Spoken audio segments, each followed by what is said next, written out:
स्वागत। आज हम एटॉमिक हैबिट्स, जेम्स क्लियर की किताब, उसके एक अहम हिस्से पर बात कर रहे हैं, चैप्टर 8। हाँ, बिल्कुल।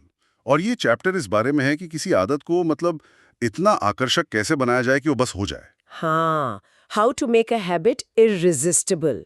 तो आज हम इसी के मुख्य विचारों को समझेंगे, कोशिश करेंगे ये जानने की कि अच्छी आदत को इतना लुभावना कैसे बनाएं कि छोड़ा ही ना जाए। सही कहा। तो शुरू करते हैं।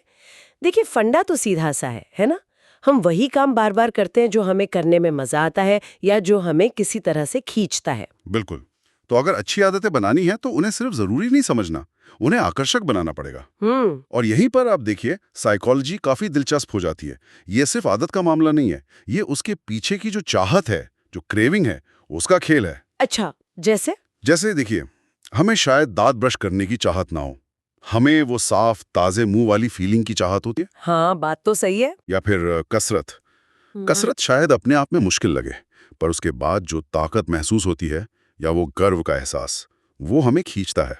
और वो इसमें डोपामीन जो केमिकल है, उसका बहुत बड़ा हाथ है। लोग इसे खुशी का केमिकल कहते हैं, पर ये उससे ज्यादा उम्मीद या प्रेरणा का केमिकल है। अच्छा, उम्मीद का ये कैसे? जब हमें लगता है किसी काम करने से मजा आएगा या कोई फायदा होगा, तो डोपामीन रिलीज होता है, पहले ही, एक्शन लेने से भी पहले। ओह, अच्छा, सिर्फ करने के बाद नहीं बल्कि करने की उम्मीद में ही। हाँ, बिल्कुल, एंटिसिपेशन में। इसीलिए किसी आदत को मजेदार दिखाना या उसके फायदे को हाईलाइट करना उसे अपनाने की संभावना बढ़ा देता है। यहीं पे वो आकर्षक बनाने वाली बात आती है। समझ गई। तो ये तो हुई थ्योरी। अब इसे असल जिंदगी में कैसे करें?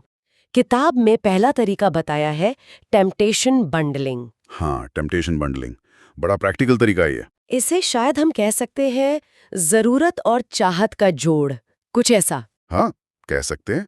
फॉर्मूला बहुत सिंपल है इसका। जो काम मुझे करना चाहिए, मतलब वो जरूरी आदत, उसके ठीक बाद मैं वो काम करूंगा या करूंगी जो मैं करना चाहता या चाहती हूँ, मतलब वो मनपसंद काम। ओके, जैसे किताब में नेहा का उदाहरण है, शायद उसे रोज शाम पढ़ना होता था, पर हाँ, बिल्कुल। नेहा वाला उदाहरण परफेक्ट है।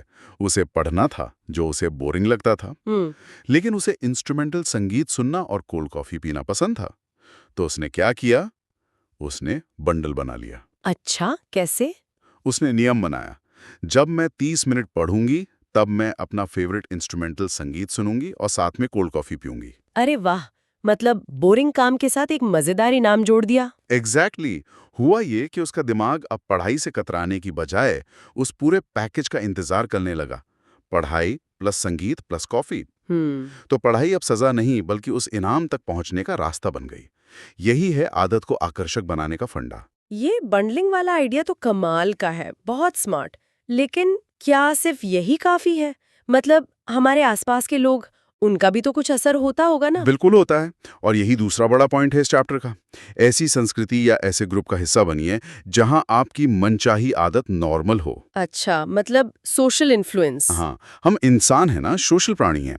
हम उन आदतों को बहुत जल्दी अपना लेते हैं जिन्हें हमारे आसपास के लोग, हमारा ग्रुप सही मानता है या जिसे वो लोग रोज करते हैं। तो जैसे अगर मुझे ज्यादा फिट होना है तो मैं ऐसे लोगों के साथ वक्त बिताऊं जो फिटनेस को लेकर सीरियस हैं, जिम जाएं या रनिंग ग्रुप ज्वाइन करें। बिल्कुल। या ज्यादा किताबें पढ़नी है तो कोई बुक क्लब ज्वाइन कर लें। जब आप देखते हैं कि आपके ग्रुप में कसरत करना या नई किताब पर बात करना एक आम बात है, तो वो आदत आपके लिए भी कम अजीब और ज्यादा आकर्षक बन जाती है, वो नॉर्मल लगने लगती है। हाँ, ये बात तो है। ग्रुप में करने से मोटिवेशन भी मिलता है। मोटिवेशन भी, और एक तरह की सामाजिक स्वीकृति भी, अपनापन महसूस होता है। हमें उस ग्रुप का हिस्सा बने रहने के लिए वो आदतें अपनाना अच्छा लगता है। ये आदत को बहुत पावरफुल तरीके से आकर्षक बनाता है। तो फिर इसका मतलब तो ये हुआ कि आदत डालना सिर्फ विल पावर का खेल नहीं, माहौल का और आदत को पेश करने के तरीके का बहुत बड़ा रोल है। निश्चित रूप से विल पावर जरूरी है, पर अकेली काफी नहीं। सार यही है, देखिए, अगर कोई आदत सजा जैसी लगेगी तो हम बचेंगे उससे। अगर वो इनाम जैसी लगेगी, मजेदार लगेगी, तो हम उसे करना चाहेंगे। किताब में कहा भी है, आदत जितनी आकर्षक होगी उसके ऑटोमेटिक होने की संभावना उतनी ही ज्यादा होगी। सही बात है। आकर्षक बनाने से शुरुआत आसान हो जाती है। बिल्कुल। तो इस पूरी बातचीत का निचोड़ ये है कि अच्छी आदतें बनानी है तो सिर्फ ये करना चाहिए, सोचने से काम नहीं चलेगा। उन्हें किसी न किसी तरह से लुभावना, आकर्षक बनाना पड़ेगा। हाँ, चाहे वो टेम्पटेशन बंडलिंग जैसे तरीकों से हो या फिर सही सोशल सर्कल चुनकर। और यहीं से एक और दिलचस्प सवाल मन में आता है। क्या? अगर किसी आदत को आकर्षक बनाना उसे अपनाने में मदद करता है, तो क्या इसका उल्टा भी काम करता है? मतलब क्या किसी बुरी आदत को जानबूझकर अनाकर्षक बनाकर उसे छोड़ने में मदद मिल सकती है? अरे वाह, ये तो सोचने वाली बात है। किसी बुरी आदत की अपील कम कर देना। इंटरेस्टिंग। हाँ, इस पर सोचा जा सकता है। बिल्कुल। तो ये थी हमारी आज की बातचीत एटॉमिक हैबिट्स के चैप्टर 8 पर, आदत को आकर्षक कैसे बनाएं।